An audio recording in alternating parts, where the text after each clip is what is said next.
Hello, hello everybody, and good morning. At least it's morning for me when I'm making this.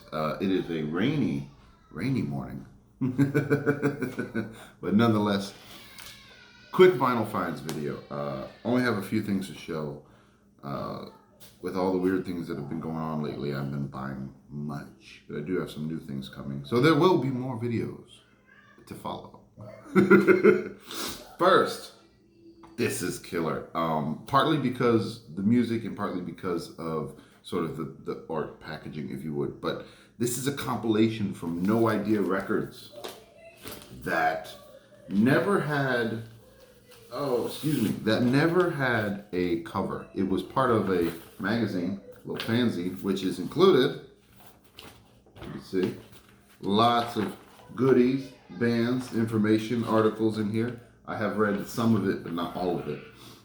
But No Idea Records was a South Florida, or should I say, or no, I believe they were out of Gainesville actually. But whatever, they were a local Florida record label that was almost exclusively punk, but they did do things like ska and alternative rock and some weirdo new wave stuff, but. Local Florida band, a local Florida punk. You remember several videos back, I have been just very long video. Was it 40 some odd minutes where I showed a bunch of local 7-inch, Florida punk. So this sort of goes with that idea. But again, it never came with a cover. So the guy got it from when he was a kid, made a cover for it. Look at that. With the No Idea Zikr. And I think it's cool as hell, just duct taped over. It's a little art piece if you ask me. But check out the labels. But the double album features bands from all over Florida, as well as some that are not from Florida. But many, many local Florida bands. Including Hot Water Music, Floor, Cavity, Pung, Against All Authority. What other bands from Florida we got? King Friday, Crunch, Bombs of Cheese, I believe they're from Florida. Moonraker and Gus, to name several. There is a lot of music on there, but I just think that really tickles my fancy. Somebody loved this enough to make a killer duct tape cover out of it.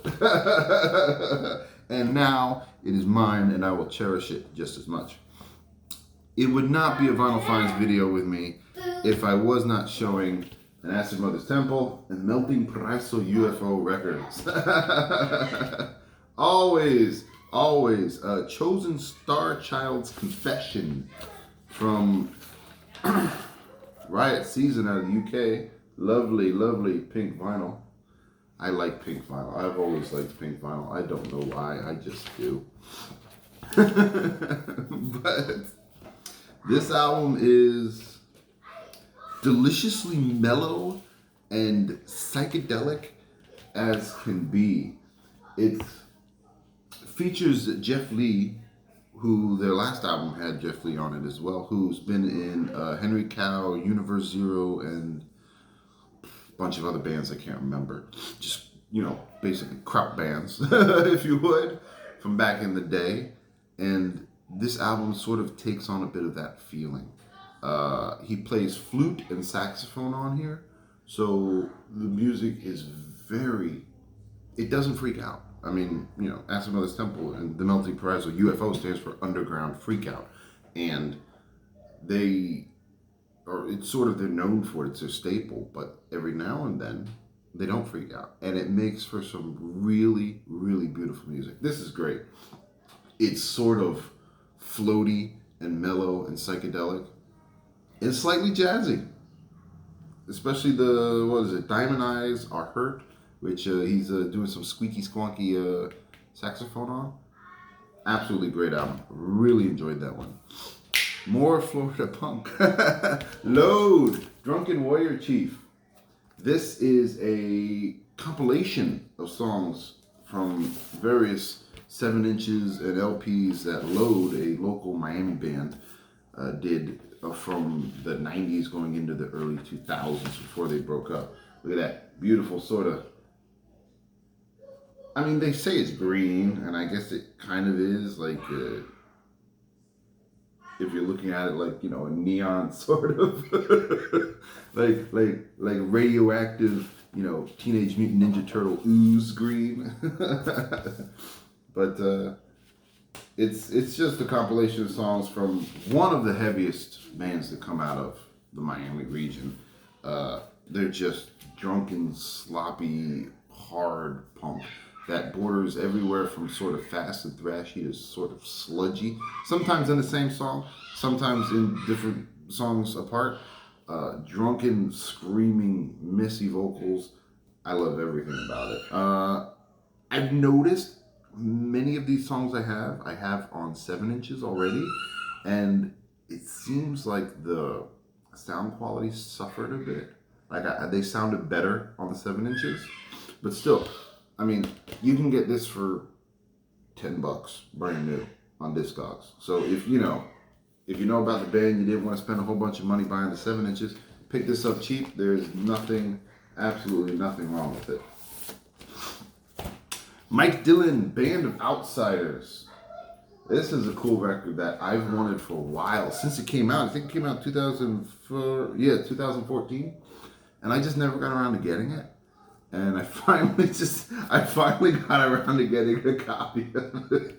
But Mike Dillon has been in several different bands, including the one I know him from, Garage à Trois.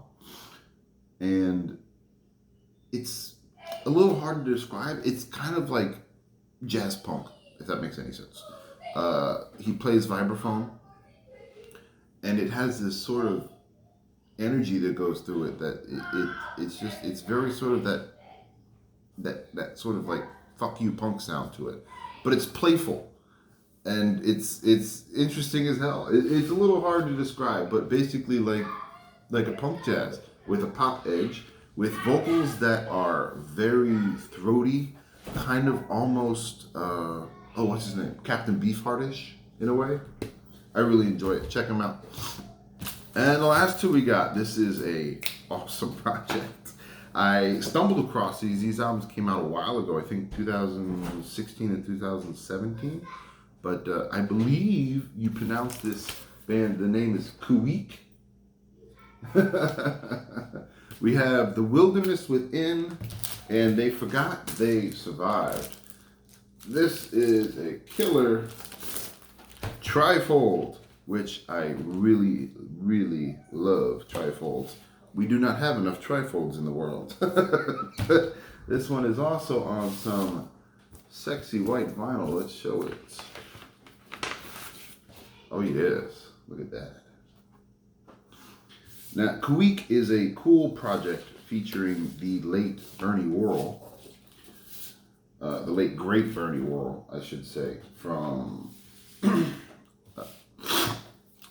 Talking Heads, and from more famously probably, Parliament. That features other artists I really like. Skerrick on saxophone, Stanton Moore on drums. And this is a really cool blending of fusion music, if you would, of basically a soulful, funky, jazzy rock band that's just doing a groove and moving with it, mixed with Native American, oral tradition, spoken word, and chants, with a little bit of Native American instrumentation, some flute, some percussion, things like that.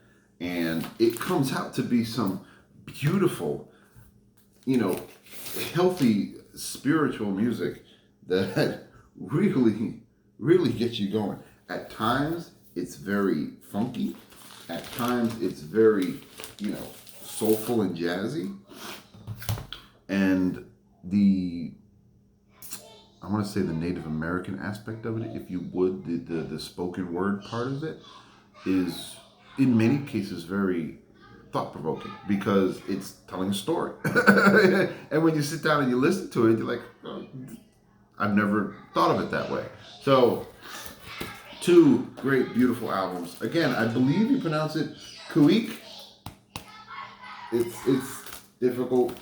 I mean, I've heard it Kuik by the band, but I've also heard it Kuek or Kuiks. So, how you want to pronounce it, you pronounce it. Features late great Bernie Worrell, so as you can imagine, some awesome playing on here, and it's one of those albums that you put them on, and it just carries through and plays, and each song kind of carries itself into the next one, so it feels like the whole album is telling you a story, which I imagine is, or I should say, was the thought process behind it. Great music. Maybe you know about them. I never heard about them. Recently came across them. They have another album out that I'm going to have to get. Came out last year. But these I got cheap. I got them on eBay. I mean, the 3 LP set was $14, and this was $11, 2 LP set. So, I mean, 11, 14, once you combine shipping, it was like $30. It was cheaper to get it off eBay at a steal than it was to buy just one of them. So, every now and then you can find some deals if you look around and you wait. Now I gotta wait for the deal on the next one. Quick vinyl finds. Hope you all enjoyed. I know I enjoy listening to them. And, take care of yourself, be well, and as always, till next time.